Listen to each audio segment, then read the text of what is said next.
It's time for a Big Blue Kickoff Live. Nobody can ever tell you that you couldn't do it, because you did. On Giants.com. You know what I saw? New York Giant pride. And the Giants mobile app. 17-14 is the final. One touchdown, we are world champions. Believe it, and it will happen. Part of the Giants Podcast Network. Let's go out there like a bunch of crazy dogs. And happy Wednesday, everybody. Welcome to Big Blue Kickoff Live right here on Giants.com and the Giants mobile app. It's all brought to you by Cadillac, the official luxury vehicle of the New York Football Giants. Happy schedule release day, everybody. I am Schmeelk. He is Paul Dottino. Though the schedule has not been released yet, though we have a couple more trickles as we figure out exactly what's happening here with the NFL schedule in 2024. We'll talk about that. Another big announcement by the Giants today of something that's going to be happening over the next few months. So we'll talk about that. And maybe we'll go a little more 100th anniversary bracket with the greatest plays bracket. And then we will take all your calls at 201-939-4513. So, Paul, let's take the breaking news first. Okay. The Giants will be playing in Germany this year. Guten Tag, my friend. Gesundheit, and all those other German words that I know, and then that's pretty much all I got. As a guy from German heritage, I'm just not a good Frankfurter. That's not a German word. No. I was trying. Lederhosen, maybe? You got all that? Dankeschön? No? Yeah, maybe. Possibly. I need to get schooled up on my German here because we will be heading to Germany. I have a feeling the people in Germany know how to say touchdown, or at least they will learn. No, Germans speak a lot of English. There were a lot of Americans there in the mid 1900s for reasons that maybe people don't want to remember. But yes, you know, I will say this: the Giants played a preseason game in Berlin when Dan Reeves was the head coach. Early 90s, right? Okay, yeah, and you know what they found. And even when NFL Europe and the World League of American Football was played over there, Frankfurt, Berlin, is that a lot of military are based over there. They still have military bases in Germany. Exactly. Yeah, and so that is a really, really big deal for them. Right. So I will just say this. I hope all you military folks out there who are in Germany, I hope this is a great event for you guys, and I hope that you really get to enjoy the whole celebration about it. So the Giants will be playing in Munich against the Carolina Panthers on November 10th. It'll be a standalone game. That'll be one of those Sunday morning starts, probably around 9:30. So that'll be a fun day for the Giants to have a standalone game. I'm assuming either Paul or I or one of us will probably be out there doing stuff. We'll see. We don't have any travel details yet, obviously. Nope. But that'll be a fun game, and I imagine, Paul, this is not meant as a slight to the Panthers, but I know there are a lot of Giant fans in Germany. It's probably where internationally most Giant, that's probably the country where the Giants are most popular. I think the Giants have a little bit of an advantage there in terms of crowd in Germany. Giants are big in the United Kingdom, too. They are. You know, I will say this. If you got an opportunity to watch the latter rounds of the NFL draft a few weeks ago, Amani Toomer and Brandon London were over there, and Toomer made one of the Giants draft picks. Yep.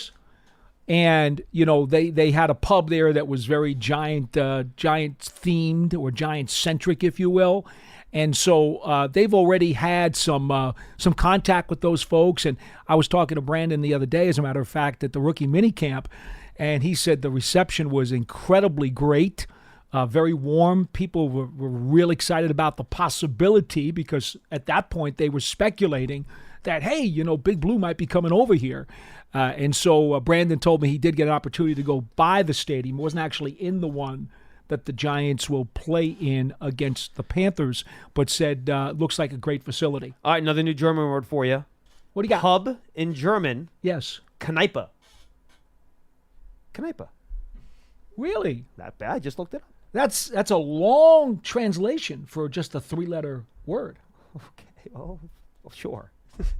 Well, a word as simple as pub, P-U-B, you might think that there's a chance that would cross some language lines. Apparently not. Apparently not. Anyway, so there you go. That's our first new German word there. Okay. But yeah, it should be fun.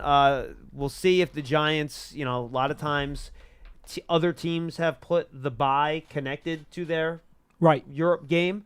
The Giants did not do that last year, and it worked out well. They won the game coming off their game in London against Baltimore. They came back home. They beat the Packers, if you remember in that game, if I remember correctly, right? Well, no, they beat Packers.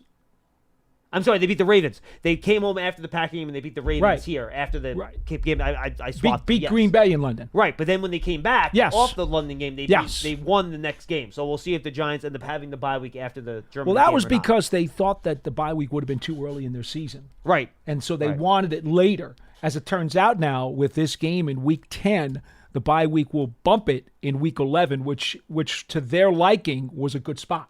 Right. So we'll see if they end up doing that. The other big Giants announcement this morning is that the Giants are doing Hard Knocks. Kind of. Asterisk.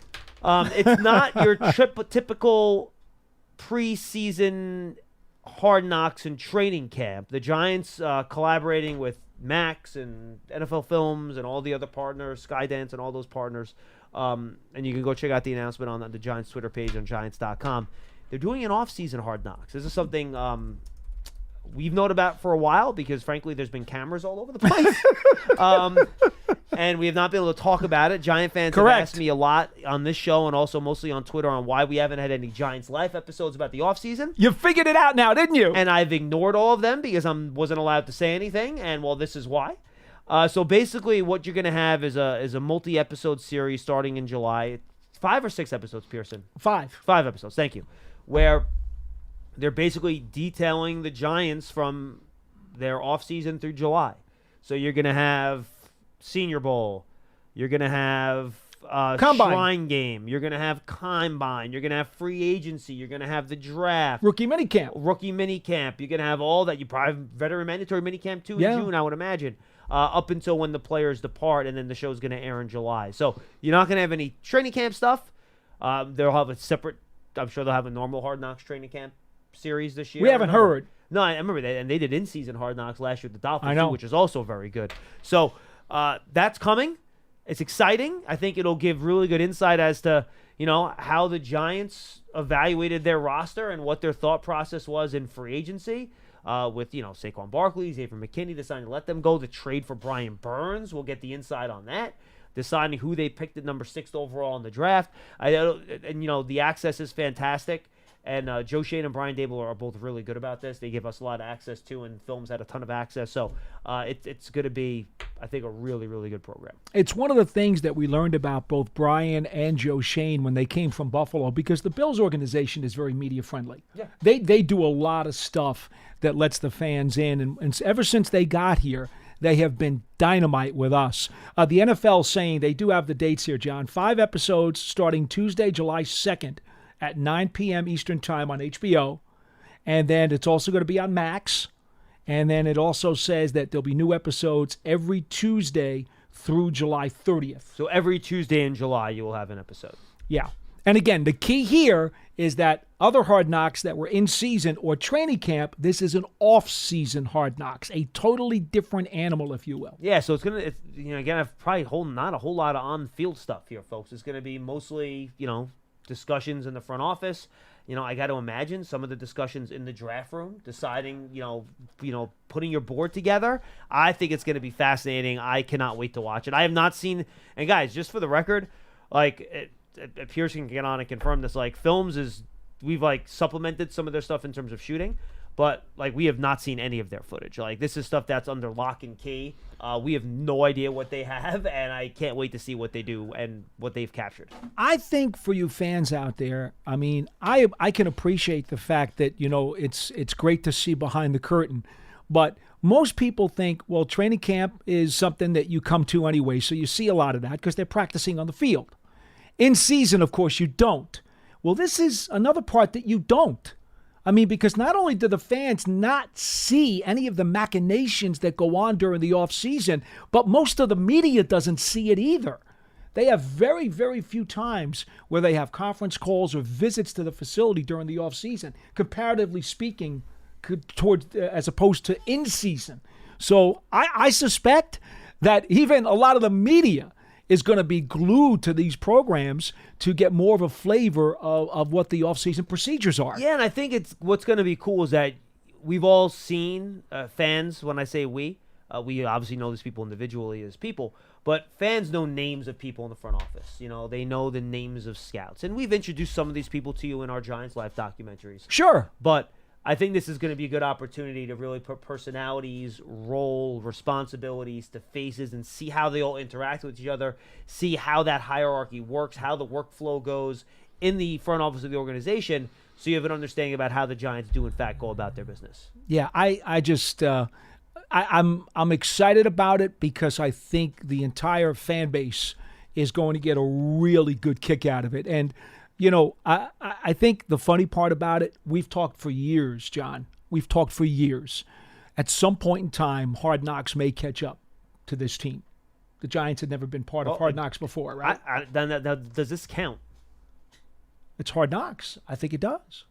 I don't know if it does. Well, is it a separate category for training camp? Hard Knocks? I don't know. I think Hard Knocks is Hard Knocks, and I think a lot of us who have talked about it, and even a lot of other media in other cities where they have had Hard Knocks, have suggested it was a distraction. Oh, and John Mara has not been shy about not being a big fan of the training camp Hard Knocks. He has publicly said that. If I may just go out on a limb here, I think it is an incredibly smart and creative decision by the folks at the league, the folks within the Giants organization, ownership, marketing, promotions, everybody, to come to a meeting of the minds and say, okay, you know what?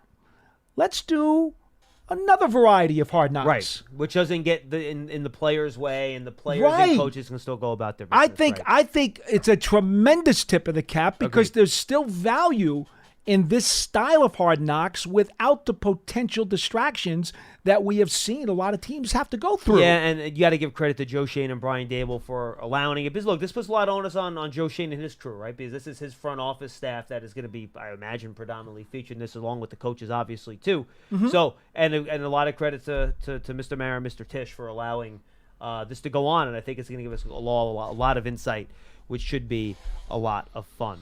All right, Paul, real quick here, before we get to the calls, why don't we go through the second half of the Giants' greatest plays bracket? As you guys know, the Giants are celebrating their 100th season this year, and part of it is their bracket challenge. So just go to Giants.com/bracket. It's the Giants' greatest play bracket, brought to you by Hackensack Meridian Health. Each week, you'll have 16 plays. It's an NCAA tournament-style bracket. You vote, and you basically decide who the Giants' greatest play is going to be. We went through the first half of the blue bracket yesterday. We'll go through the second half today very quickly, and then I see we got a full bank of calls, and we'll get to them at 201-939-4513. All right, Paul, you have Mark Ingram's 3rd and 13 catch against the Denver Broncos, the Buffalo Bills in Super Bowl 25. Yeah. 3rd and 13, broke about like 4 or 5 tackles. Mm-hmm. A million people missed. Critical third down on that final drive to set up that game-winning field goal, or the go-ahead field goal, I should say, in that game, right? Or did they score a touchdown on that drive? No, that was a touchdown drive. That was the go-ahead touchdown drive. Pardon me. And then it's going against the play, Paul, that honestly, and when I watched it, I couldn't believe it.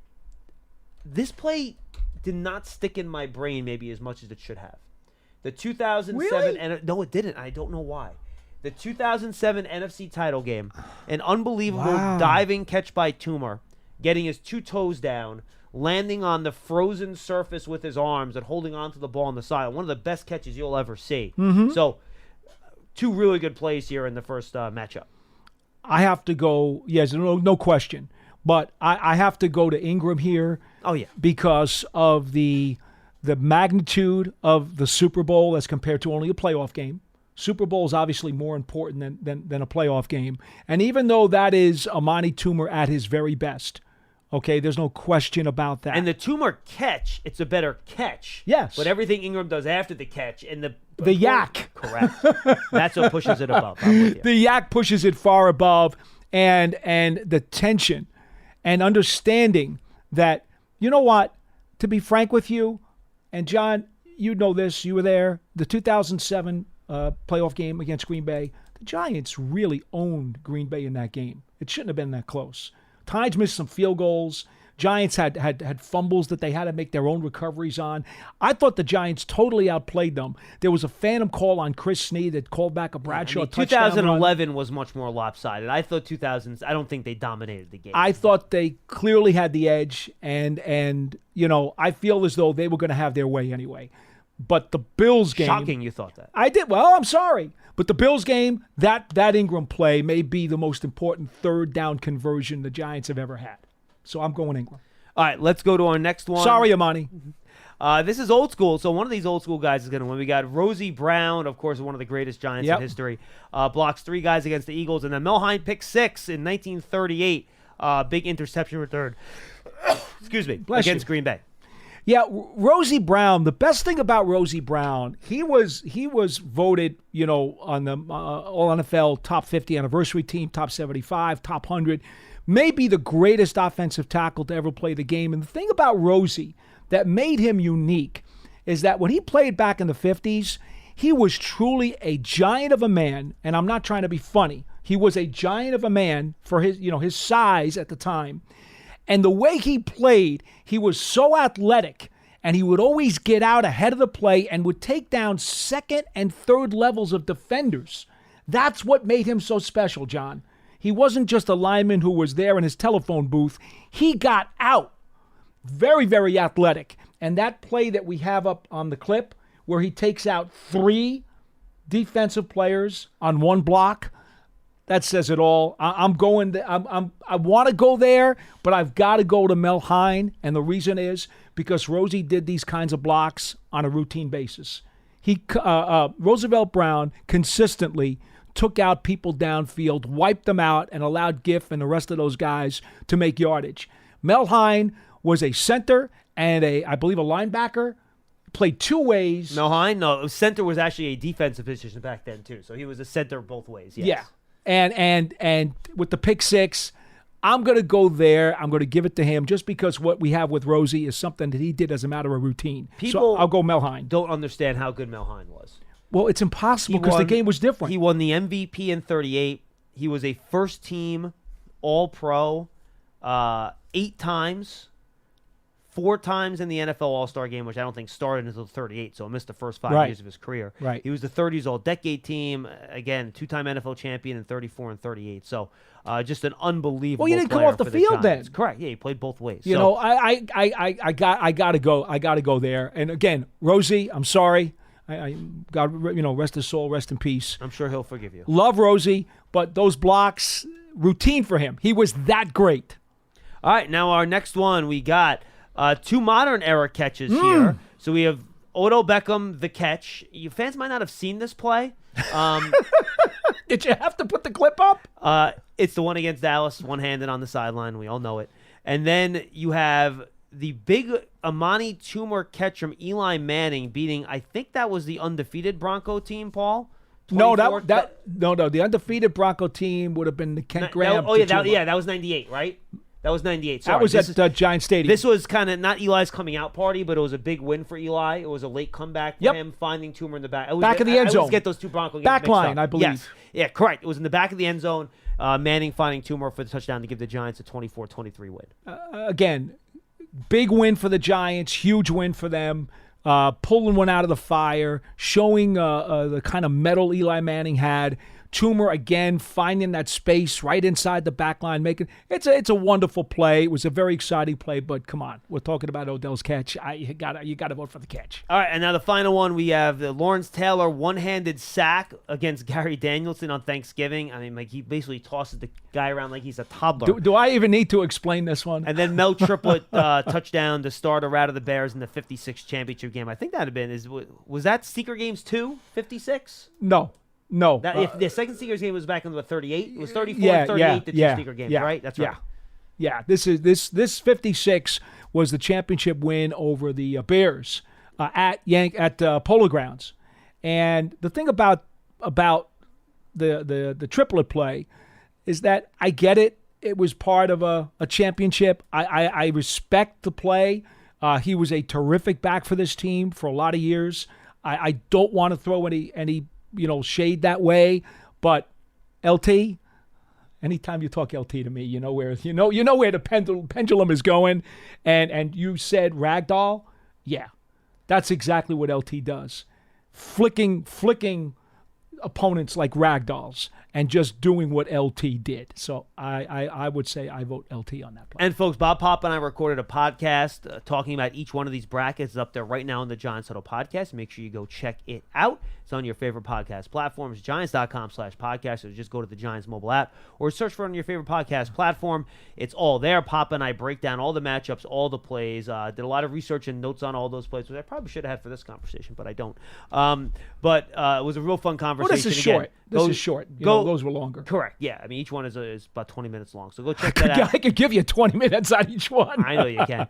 on the Giants Huddle podcast, which you can find in all those places that we just talked about. And when the full schedule release comes out, Paul and I, whenever we have it in our hands, we hope to record a 20-minute or so Giants Huddle podcast talking about the Giants schedule and really breaking it down from start to finish. In the next 2 days, Paul will be with Howard Cross and Jonathan Casillas over the next 2 days talking about the schedule. I'm trying to take a couple days off.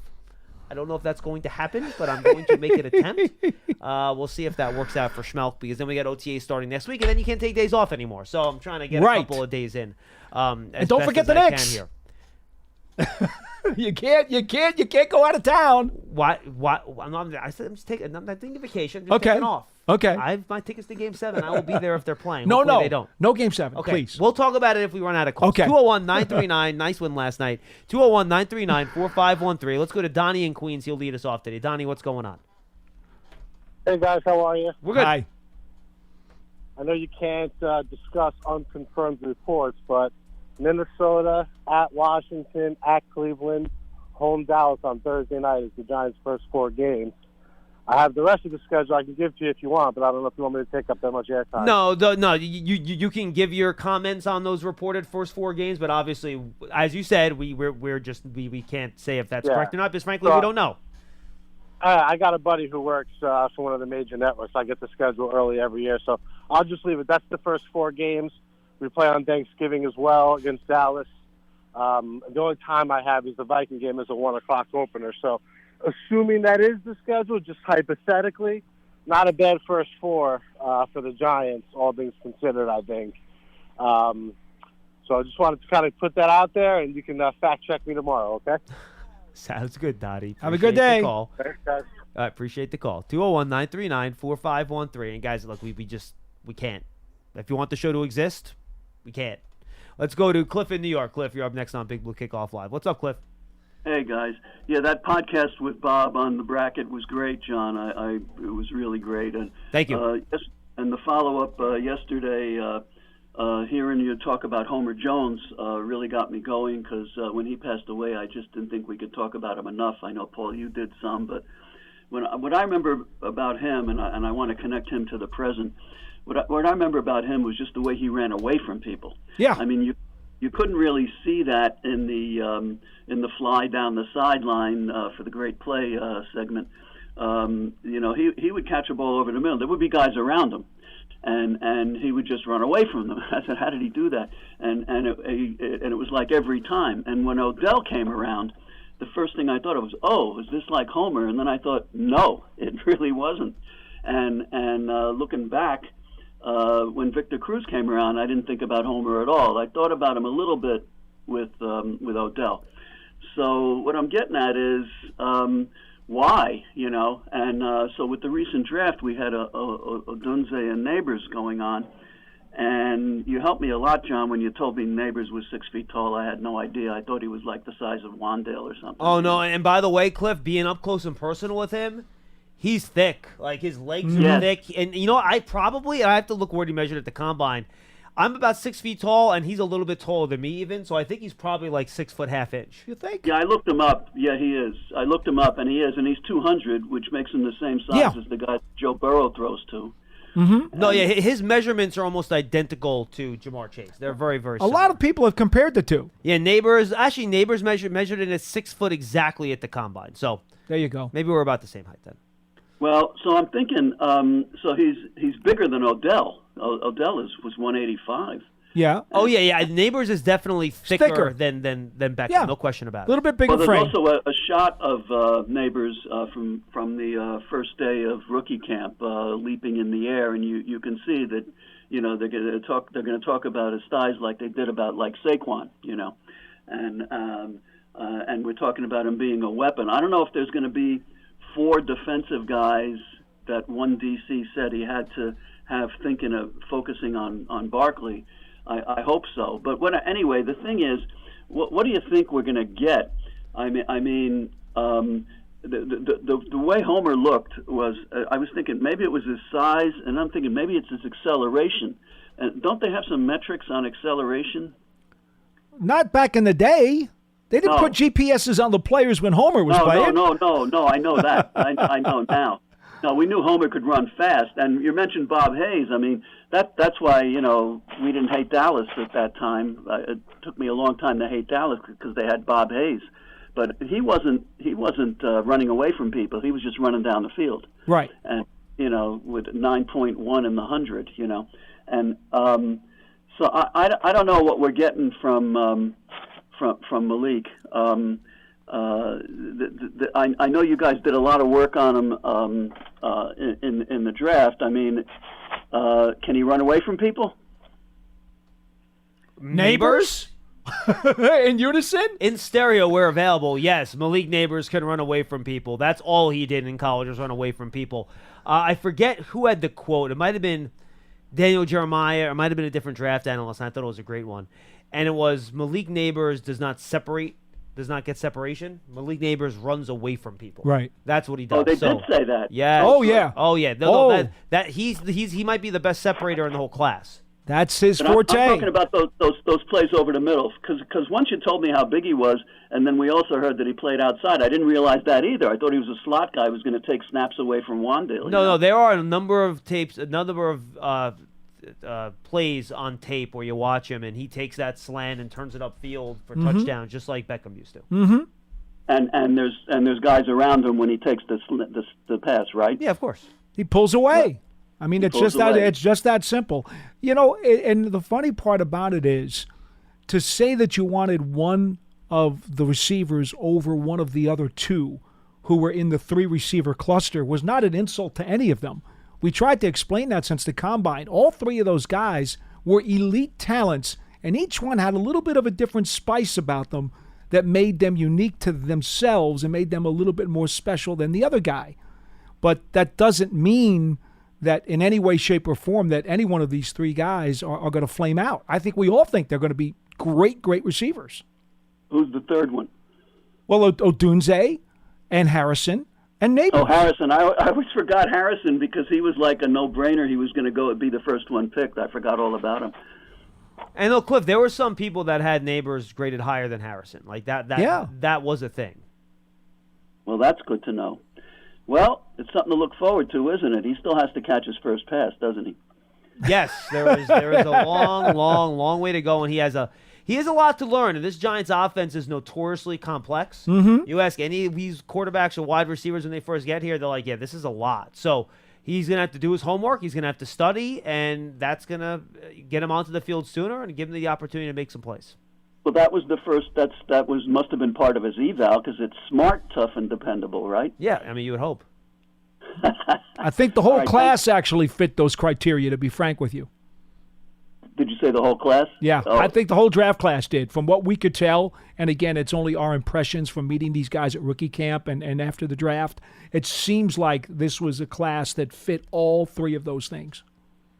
Well, I thought the coaches in the front office in that first press conference of the year before the draft, I thought they were unusually upbeat for that event. And I just think they think they got something going from the free agent signings. And I think that you're not supposed to think you can carry over from one year to the next, but they really had a heck of a comeback the second half of last season. And I just hope that has to be able to carry over in some way. Thank you, Cliff.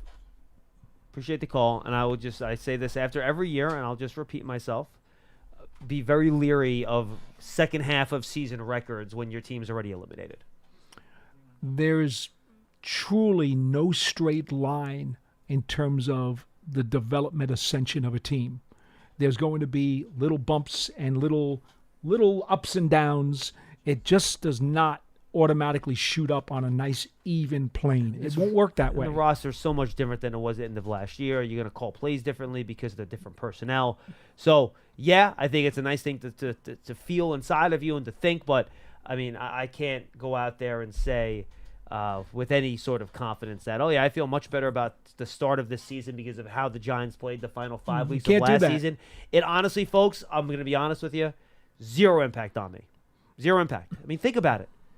Who are your quarterbacks for those final 5 games? Yeah. The only thing that I will say is that for some of your younger players, your first and second year players of the last couple of years, the playoff experience they had was great for their development and their learning. Same thing last year. The fact that this team fought and kept trying and punching on the rock, that's a good character development situation. Yeah. And from a generic, standing back from the forest, those are parts of your development. But to suggest that there's a, quote, momentum, that's not the case. Correct. Individual player development, not necessarily team progress, I think is the best way to put it. I'm with you on that. All right, let's go to our buddy Big Ed in Maryland. He's up next on Big Blue Kickoff Live. What's going on, Big Ed? Hey, what's up, guys? I got my guys, man. How you doing? Captain Optimism and Energy. What's up, buddy? What's up, fellas? How y'all been, man? It's a good day. We're How good. are What you? do you got? Hey, I'm just like, if he said it's true and we play Dallas on Thanksgiving, that's going to be huge. And then if we start against Minnesota, that's even huger. But I'm really more so focused on who do we play in the second half of the season more so than the first. Why is that, Big Ed? Because that's going to really determine what we are really made of as a team this coming season. Remember, Ed, though, you want to make sure you're still in it the second half of the year. We've had too many years where that wasn't the case. So, honestly, I would rather just get off to a good start and then take my chances with a tougher second half schedule, to be totally honest with you. Yeah, I agree. We going to focus on the first half, no question, but it's just the thing about it. And, Paulie, you can relate. The first half of the season always be a certain type of style of play. We generally can start off good, maybe get half or less, just depends, maybe a game or two, but most of the games we're really into them. It only starts to change into that late November, full December into January is where we see, the thickness of football. Well, you get your rookies who will hit the rookie wall, as you know, right? Yeah. At around the 10th to 12th game. All of a sudden, they hit the rookie wall. And if those rookies are guys who you were heavily counting on during their initial NFL seasons, now that gets a little sticky because all of a sudden those guys start sucking wind a little bit. So you got to be wary of that, Big Ed. Yeah, you're right. Oh, yeah, and let me drop it real quick. My top 5 greatest all-time Giant plays history, all right? Plays or players? No, plays. Okay, what do you got? Mm-hmm. Yeah, because we're doing 100 season. Oh, yeah, L'Haim. Did you vote? Yeah, did you vote? Did you vote already or no? No, not yet. Okay. I'm going to vote. Okay. So, but I'm going to tell you my 5, though. They're in no particular order, though. Okay. So it's that Lawrence Taylor game when he scored against Detroit and ran it back. Okay. The pick six. Again, yes, pick 6 absolutely. On Thanksgiving. I remember it well. Yeah, big one. Yep. Right? The Monty Toomer catch against Dallas in the playoffs. That's a big one. Yeah. 42. Yes, absolutely. Down the left sideline. Right. Yep. Because the Cowboys, Right. opposite of the Packer game, the Cowboys were dominating that first half, running the football, and that play completely turned all Without the a doubt. momentum of that game. Without a doubt. Yes. Always game changers, right? Another one, the Odell catch against Dallas on Sunday night. The problem with that play, Big Ed, and why I wouldn't put it in my top 5, lost the game. It's a regular season game that they lost. Oh. It's okay. I mean, if he's talking about athleticism, it would be up there. I'm just giving my opinion. That's good. Right. I get it. Right. Now here's the last one. My main man and one of my favorite Giants of all time. Must let it be known now because we come in a hard Hard Knocks tour. This is the first time ever I got to come to training camp. This is going to be exciting. But Victor Cruz against the Redskins scoring that big catch for that bomb. That was huge. Whoa. You're going to take that over the Jets? How about the? Well, the are we 99 not going to yards talk was about the? great too, but I couldn't put that one both in there. The Redskin catch, though. The game against the Redskins had a lot of more meaning to it. Not that the Jets game did. Yeah, but Big Ed, hold on. What year was it? The win where I'm not letting him get off the hook here. No, I'm not. The Jets, the catch against the Jets was so without that catch, that whole rest of the Super Bowl run probably doesn't happen. Yeah, but they're not in the playoffs. How can you? I can't. I will not let you get away with that. And I'm going to throw two more out there that you didn't mention. Do you remember there were 2 Super Bowls the Giants played in? And there was a couple plays in those games. There was, I think, I don't remember who did it, but someone caught a ball against their helmet. That was a pretty important play. Right. And then I think he had one more, but he had one more. He only had 4. He had one more for us. No, I thought that was all 5. Was that all 5?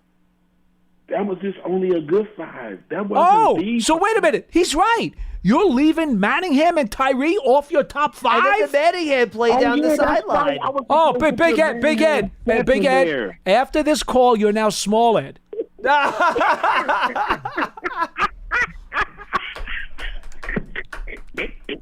It is what it is, man.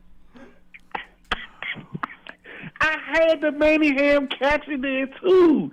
I'm trying to, you know what? I had all 3 of them in there. I'm like, I can't put all 3 of them in there. It can only be 1 because of the other 4 for what they did. Oh, boy. I got you, Big Ed. All right. Appreciate the call, Make sure you vote. Make sure you vote. Oh, yeah, I wanted to tell y'all that. I really liked the draft. That was really good. That Okay. was great work. I hope everybody worked that thing out and they get acclimated really well. But we just that coaching got to be on, man. That line looks great, but the coaching has to be on so we can make it. Thank you, Big Ed. Appreciate the call. I think that's David Tyree calling the other line. You better pick up and see what's going on. And by the way, another play I'll throw out there. You go back to regular season plays, and it's one play, but he hits it's a monster game, so I'll include it in there. That JPP blocked field goal on Bailey's kick against Dallas in November that year. Well, those are the 2 plays that saved that season. It saved the season. Cruz and JPP. Hey, you could even go back to the Bradshaw long against Buffalo. Now, the Giants kind of had a lead in that game, so it's not quite as essential, but you don't beat the Bills that year, you're not going to the playoffs in 2007 either. And I don't mind saying this, but I don't like when people overlook Corey Webster's interception against Green Bay in overtime. Oh, trust me, there was some debate about that when we put the brackets together. But yes, I was a huge proponent of that play. I get it. We may not have been the most spectacular, athletic, acrobatic, gymnastic catch. And if Antonio Pierce doesn't tackle the screen, that's a touchdown. I know. I still remember watching that game from the booth when they set that screen pass up.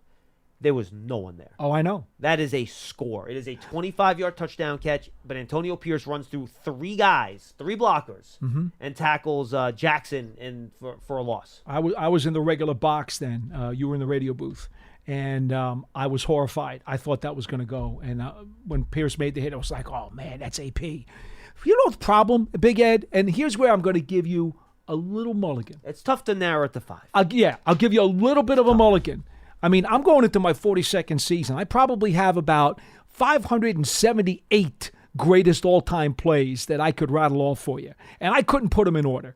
So I'm gonna give you a little bit of a mulligan there. But you can't leave out Manningham and Tyree. No, there is no planet, and Big Ed, we love you, you know that. There's no planet in which you could put the Odell Beckham catch over the Tyree and Manningham catches. Sorry.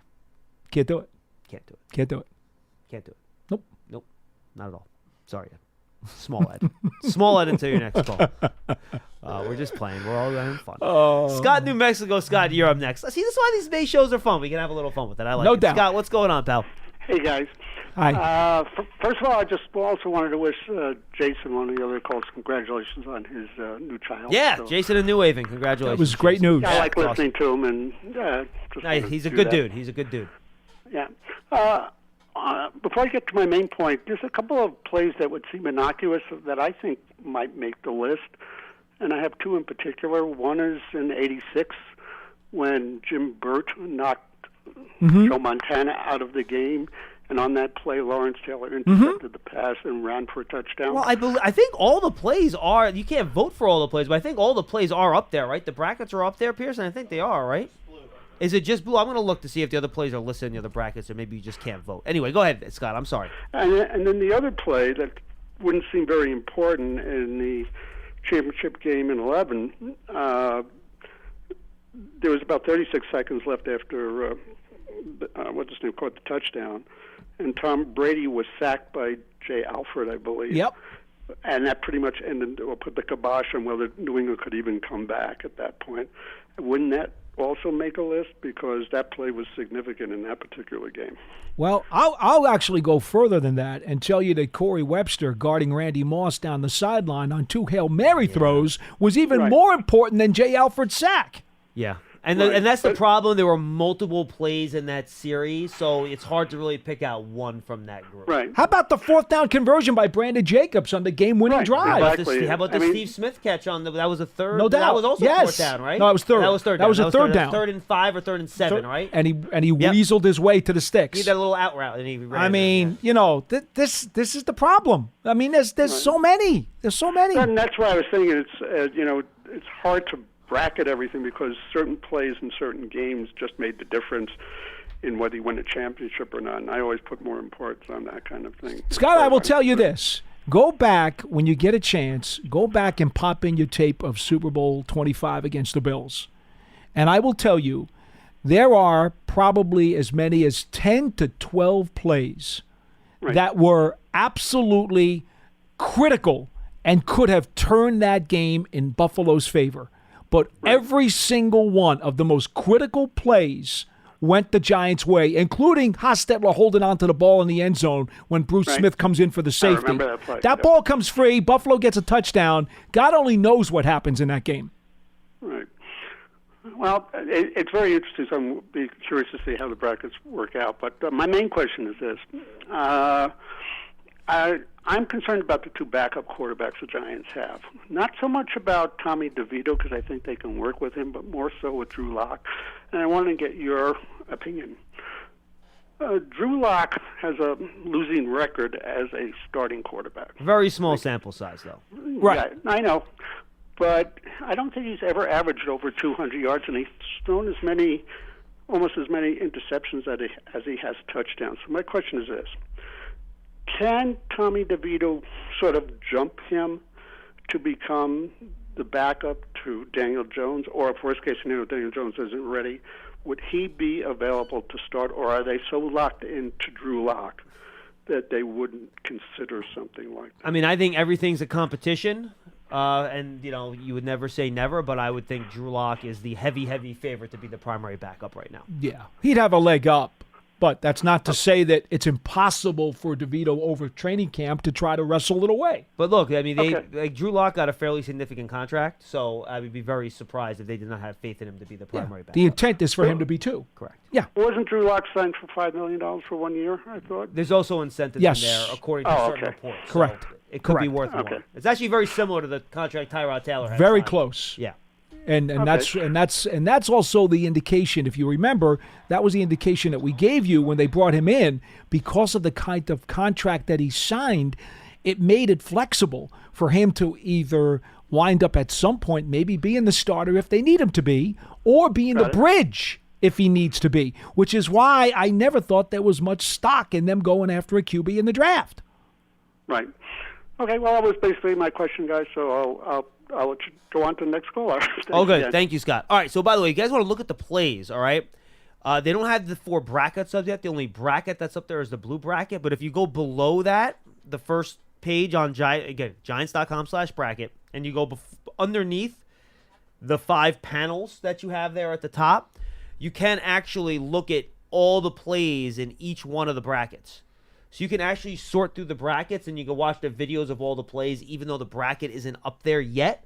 So they'll be going up every week. So if you want to know what the 64 plays are, they're there. You can look at them. Right. But you can't just vote can't yet. see him in bracket form. You can only vote in the blue bracket for the rest of this week, and then it's going to be. I'm assuming they're going to do it in order, maybe not. But then you're going to have the red bracket, the gray bracket, and the white bracket, and then we're going to have a final four. We'll have a separate podcast for each one of those, and voting every week on those as well. We have a couple open lines, by the way, if you want to get in, 201-939-4513. And again, once the schedule is out, folks, and you get excited, go to Giants.com/tickets. You could become a season ticket member. You can get connected to the team all year round, not just on game days. Memberships are now available for the 2024 season. To learn more about all the exclusive member benefits, visit Giants.com/tickets. Limited inventory is available. And, of course, eventually when the full schedule does get released, you can go find those single-game tickets as well. I imagine they're going to go very fast this year, though, with everything happening. So make sure you go to Giants.com/tickets for that. And while you're there and you're online, go check out Giants TV. It's the Giants' official connected TV streaming app.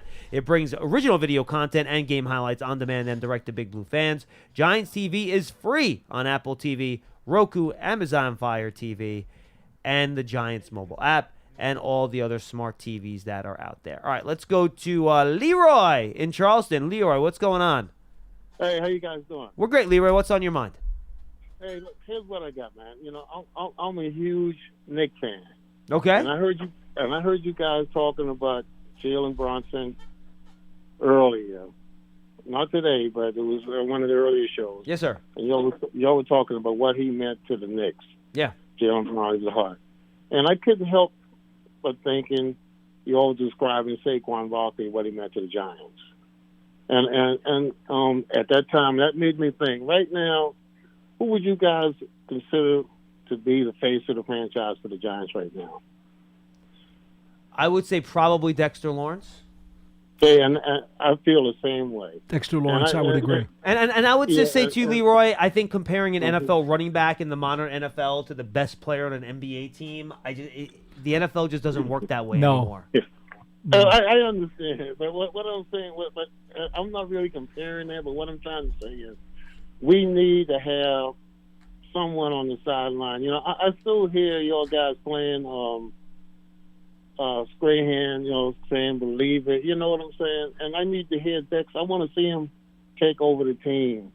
So, you know, we need that vocal leader on the sideline. Well, and Leroy, and I'll say this too. I think we get to we get to week 8 this year. We might say Malik Neighbors is now the face of the Giants franchise. Well, there is a chance by the end of the year we're saying it's Neighbors. I mean, I think there's a real chance that's the case. I love to see that, but I just need to see that vocal leader out there, you know, cheering the guys on. And I do think Leroy on defense. You talk about Neighbors. I think Nubin has a chance to really develop into a leader defensively. I mean, I don't know how vocal and rah-rah he's going to be, but in terms of leadership, I just did an interview with his head coach at Minnesota and his defensive coordinator at Minnesota. It's going to go up in a couple weeks in the Giants Huddle podcast. I could not get them to stop talking about how much they loved him as a leader and a person. So I think in terms of leadership on defense, I think he's a guy that can really step into that role. Now, I will add this. You may not see it from the television. You may not even see it from the stands, but I'm on the sideline for road games. Bobby Okereke is one hell of a leader. It's a good one, too. One hell of a leader. Now, he may not be the, quote, face of the franchise like Dexter. I think John's right. I'll go Dexter for face of the franchise. But Bobby Okereke is as good a leader as you'd want to find. Okay, great. And listen, without a doubt, that catch that Manningham made on the sideline, man, was the best I've seen. Without a doubt. And by the way, not just the catch, Leroy. About the throw. You could not have put that throw in a better place. That safety is screaming over. There is no room to get that in, and he puts it. That pass almost is out of bounds. It's so close to the sideline that Manningham makes the catch. That was a beautiful pass. Even though the Tyree catch is more historic and it's overall a more amazing play because of Eli's escape and the just the ridiculous degree of difficulty, one-handed catch on the helmet. In terms of pure execution, the Manningham play is better. Yes, right, definitely. There's no doubt. Man, I could remember coming to the games early just to watch Eli warm up. That guy was impressive, man. I don't think people realize how big he was. You know, to see him throw was unbelievable. And he played the best. And look, the thing about Eli Manning, he is that Jeter aspect where he played his best in the biggest spots. Even in 2016, when the Giants made the playoffs and they lost to the Packers, great game. Eli was unbelievable in that game. If his receivers were more worried about catching footballs instead of running around shirtless before the game, they could have won that game. Yep. And if DRC doesn't get hurt in that game too, which is that also was the crippler.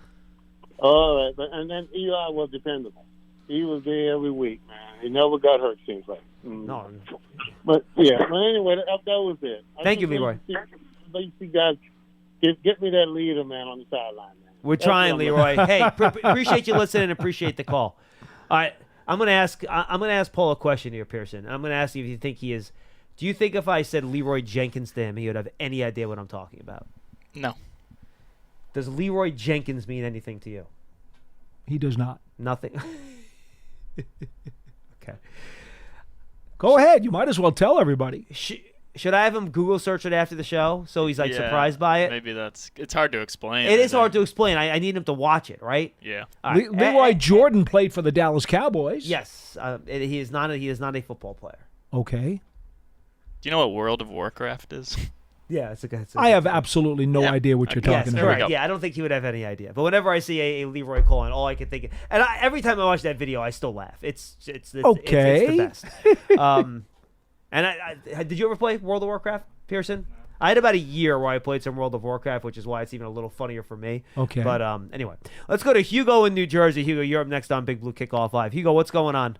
Hey, good afternoon, guys. Hi. Hey, John. I did vote in the bracket challenge and did exactly as you suggested, and looked at all the plays that are nominees. Nice. And you know what really strikes me, it's so hard to put together that type of list, especially when you're trying to balance eras. But I wanted to talk about two plays in particular that are not part of the 64. Okay. And the plays have their own names. So I'm going to start. I'm going to tell you when it happened and describe the plays, and then give you a little bit of context. Sure. Afterwards. Sure. So it's December 10th, 1989. Giants have come from a 2-game losing streak, back-to-back. 49ers 2 weeks back, and the Eagles. Okay. I'm a little young for this one, so I think this one's better for Paul. Go ahead. Go ahead. Okay. It was the Eagles the week before. So the Giants are out in Mile High Stadium. Good Bronco team. Dan Reeves head coach, John Elway. Gary Reasons. It's a hit by Gary Reasons on a goal line. I'm way ahead of you. Go ahead. And I'm going to quote John Madden. John Madden said, on this drive, Gary Reasons has made 3 of the best hits I have ever seen. Wow. None better than the last one. On a fourth down attempt to leap into the end zone by Bobby Humphrey. Oh, I've seen that play, actually. Now that you mentioned the leap, I actually have seen that play You have to before. understand something. Okay, I know what you're talking the play on the goal line, first of all, if it happened today, it'd be a penalty. Which is fine. But it's not relevant because this is not today. Almost every LT highlight would be a penalty. Yeah, right? Oh, my goodness. In fact, I talked to Leonard Marshall about that, and he said, our team defense would have been penalized every other play because they hit people so hard. Right. But here's the thing about that play, just so you know. The photograph that I believe Jerry Pincus, who was the Giants team photographer at the time, unofficial Giants team photographer, shot of Humphrey and Reasons colliding at the line, was actually voted the NFL Photo of the Year by the Pro Football Hall of Fame that season. Yeah, that play from my young youth is always a play I remember. And Gary, you're talking about a linebacking score of Taylor, Banks, Johnson, and Reasons. And Reasons was the most nondescript of the 4. They were all obviously very exceptional players. But that day, Gary Reasons played out of his mind. Mm-hmm. He and another player, which I will go into next, willed the Giants to victory. The other play doesn't have a general name, but it was named by Bill Parcells. He called it Third in Arkansas. Now, my guess, by the way, Hugo, just real quick, why that play probably didn't make the list is because 89 was a kind of a lost season. and it didn't have a huge overall impact on how the season went. Again, I was not deeply involved in that initial way it went down, but that would be my guess why that. And Gary Reasons does make it. Gary Reasons does make another appearance in the bracket. I'm sure he does. But I'm going to provide a little bit of context about that game. Yeah, please go ahead. But I want to name the other play, which Parcells called third in Arkansas. It was a 3rd and 31 screen pass to David Meggett. That went for 57 yards. Now, keep in mind, the Giants won this game 14-7.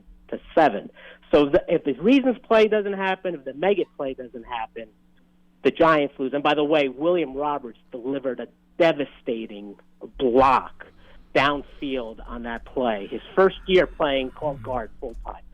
So let me just go give the. I would just debate to you that the Meggett play wouldn't be anywhere in my top 600. Just letting you know. I'm sorry. It is not even close to being considered. But go ahead. Okay. So here's the sequence of events. Like I said, 2 weeks prior, the Giants played a Monday night game against the San Francisco 49ers.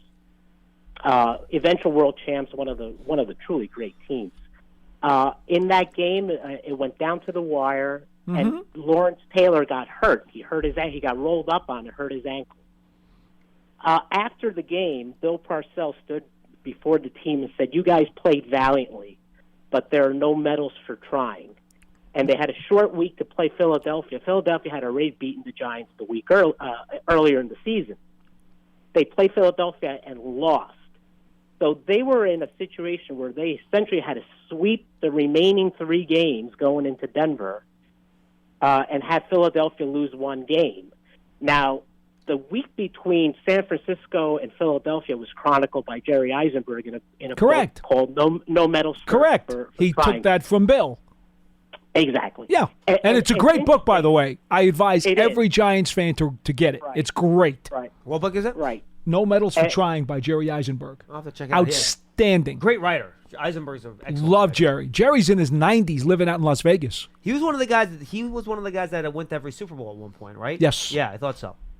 Well, one interesting quote in that book, after the loss to Philly, remember, Philly had swept the Giants, was from Bill Belichick, who said, "I still think we will win the NFC East." And in fact, Philly lost 1 game along down the last 3 games of the season. The Giants swept, including that critical game in Denver, which was a terribly difficult place to play in. Now, the thing about the Giants won the NFC East. And Bill Parcells is quoted as saying he thought that 1989 team could have gone all the way. That we got some terrible breaks in the playoff, and we just didn't match up. It's weird. The Giants matched up really well against Montana and Walsh, but not so well against Jim Everett and John Robinson. It was really we had trouble with the Rams for a period of years there, and that led to the Flipper Anderson game. Yeah, Flipper Anderson took advantage of a nicked up Mark Collins with a broken leg, and there was a pass. If you recall, Paul, I know there was a pass interference call against a nondescript corner named Sheldon White. Sheldon White, number 39. Wow, yep. This is great. Okay. Now, Hugo, by the way, awesome call, man. Like, this is great. Like, if you other fans out there have memories like this and you want to highlight specific plays or players that maybe you think got omitted that should be there. This is great. I learned a lot listening to the call. That was fantastic. Yeah, but he's taking me back to some heartbreak. I don't like that. I try to put the heartbreak in the back of the memory bank. And again, I think that's probably why maybe they didn't make the final group, because there was the context of the plays did end up being the best. I'm sure over the years, John, you've seen the highlight. That's when Flipper Anderson, takes the catch down the right sideline from the TV camera, and he runs right into the tunnel. Into the west tunnel. I've seen it many times. I mean, it's a very famous play, and that was one of the most gut-wrenching, I mean, literally gut-wrenching defeats that I've ever been at over the years. Not individual defeat, but totality. Which season was more disappointing, 89 or 2008? Or is there one that's worse than the two of those? Probably 89, because the moment that I heard Plexico Burress had accidentally shot himself, I knew that was going to derail the season. But when you look realistically back, speaking, I knew it. I knew. Like, oh my God, which one of those teams do you think had a better chance of winning the Super Bowl? Oh, 2008. Well, so shouldn't it be 08 then?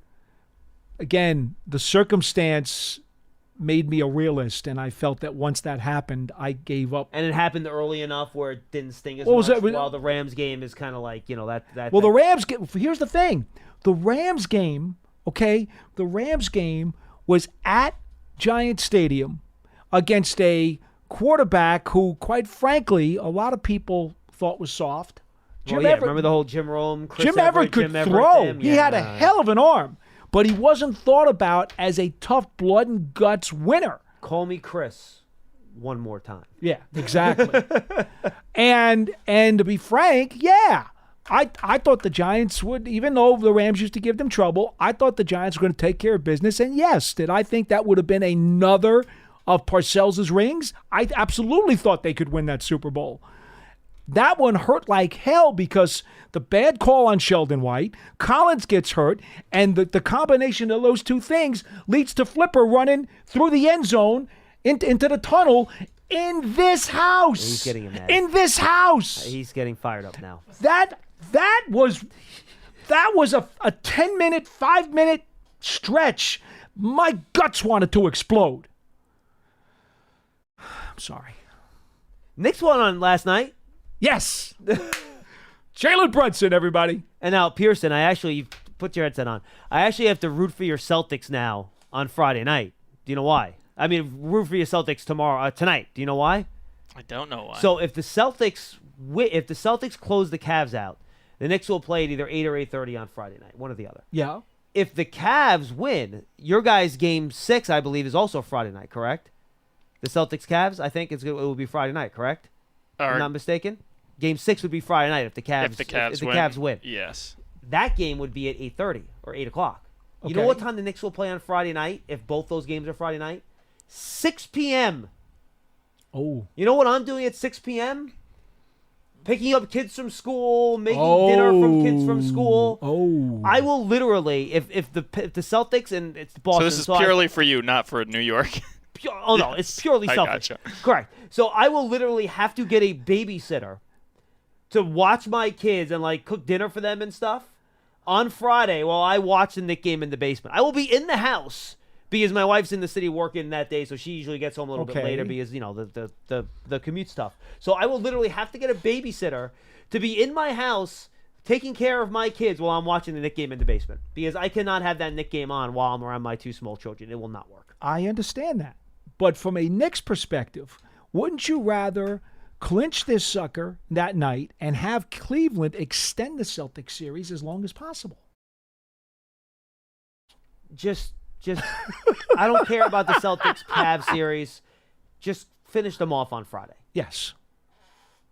Let's not be greedy. And just go out there and beat the Pacers. What we've all learned, and we made this point, no matter how much you win or lose a game by, it does not carry into the next game. It does not. Jalen Brunson said that himself. Well, and then we saw that from Knicks game 5. We sure did. Game 4 to game 5. So go out there, play hard again. Hopefully Brunson looks great. His leg looks good. 2 days of rest, folks. And you hope that the defense and then the rebounding, Hartenstein was unbelievable. Deuce McBride, unbelievable. All the guys were great. Burks, and you Hart.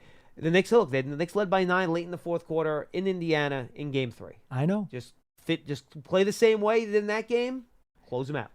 Don't shoot 35% from the field, and don't have Indiana shoot 55% from the field and 40% from 3. I mean, the Pacers are shooting 42% from 3 for the series. Ridiculous. They're shooting out of their you-know-whats. It's crazy. Absolutely ridiculous. And then, so hopefully the Knicks will close them out on Friday night. Series should have been over already. But, no, you know what, though? The Knicks caught breaks in game 1. I know. Pacers caught breaks in game 3. It all evens out. And now Knicks will try to win in Indiana. Indiana's not lost at home yet in the playoffs. So I know. You need to try to figure that one out. For Paul Dottino, I'm John Schmeelk. Thanks for checking out Big Blue Kickoff Live today. Presented by Cadillac, the official luxury vehicle of the Giants. I'm going to explain to Paul Leroy Jenkins is, and we will see you next time right here on Giants.com and the Giants app. Schedule release tonight, 8 o'clock, NFL Network, Giants social media channels. Make sure you check all that out. You're going to see a big part of a big person that's heavily involved in the program in that schedule release video, which is very exciting. We will. Yes, and it's not me or Paul. We'll see you next time, everybody. Adios.